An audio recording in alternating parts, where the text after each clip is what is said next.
I'm here to talk about success. The first rule of success is to have a vision. You see, if you don't have a vision of where you go, and if you don't have a goal where you go, you drift around and you never end up anywhere. I mean, as you know, I was born in 1947 in Austria after the Second World War.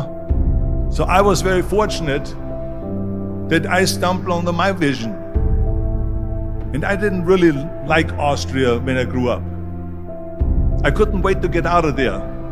I couldn't see myself becoming a farmer or a worker in a factory or anything like that.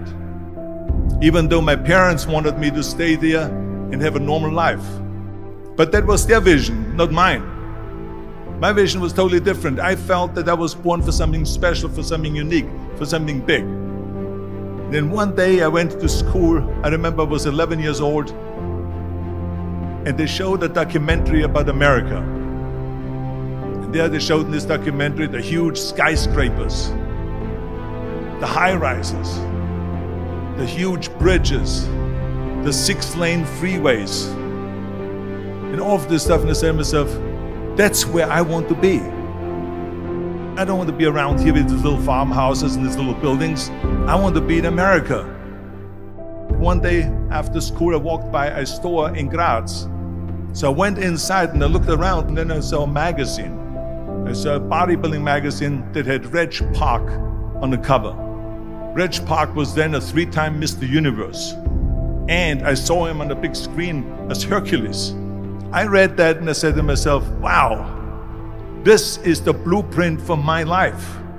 This is exactly what I want to do. I want to become a bodybuilding champion just like Reg Park. I want to get into movies just like Reg Park. And I want to make millions of dollars and be rich and famous just like Reg Park. Do you know how great it felt that I knew where I was going? Imagine the majority of people don't know where they're going. I knew where I was going, that I'm going to become this bodybuilding champion just like him. So it was just a question of how do you do it? I was so relieved, because when you have a goal, when you have a vision, everything becomes easy. So people always ask me, when they saw me in the gym in the pumping iron days, they say, why is it that you're working out so hard? 5 hours a day, 6 hours a day, and you have always a smile on your face. And I told people all the time, I said, because to me, I'm shooting for a goal. In front of me is the Mr. Universe title. So every rep that I do gets me closer to accomplishing that goal, to make this goal, this vision turn into reality. Every single set that I do, every repetition, every weight that I lift will get me a step closer to turn this goal into reality. So I couldn't wait to do another 500-pound squat. I couldn't wait to do another 500-pound bench press. I couldn't wait to do another 2,000 reps of sit-ups. I couldn't wait for the next exercise. At the age of 20, I went to London and I won the Mr. Universe contest as the youngest Mr. Universe ever. And it was because I had a goal. So let me tell you something, visualizing your goal and going after it makes it fun. You got to have a purpose no matter what you do in life. You got to have a purpose. 74% hate their job in America. Now this is not much different when you come to Europe.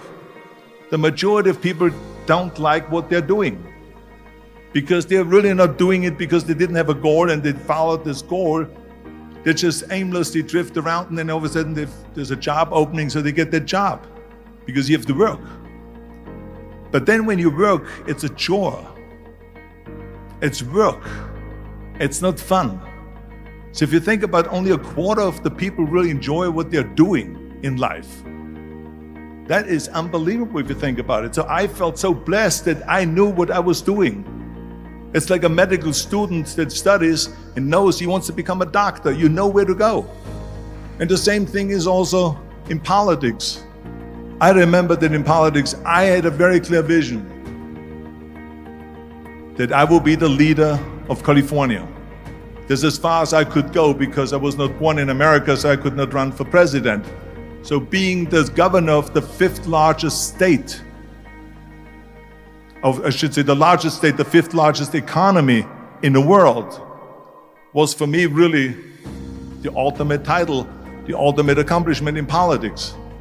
So even though people came up to me and says, why don't you go and run for something smaller, you're never gonna make it. I ran for governor, and then 2 months later I became governor of the state of California. Again, because I had a very clear vision what I'm gonna do with California. So that's rule number one, have a vision. Rule number two is, don't listen to the naysayers.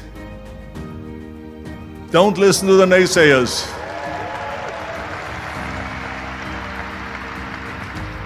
Everything I ever did, the thing that I heard out of people's mouth was, that's impossible.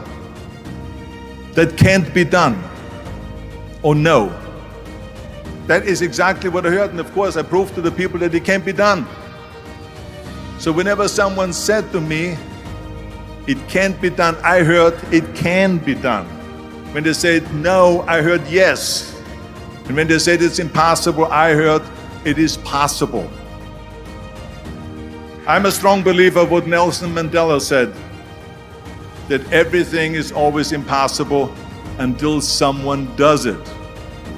Well, I'm gonna be the one, I said to myself, I'm gonna do it and I'm gonna show it to them. Maybe it has never been done before. That's perfectly fine with me. But I'm gonna do it. And I did not listen to the naysayers. It's all about the hard work that you put in. I said to myself, in bodybuilding I worked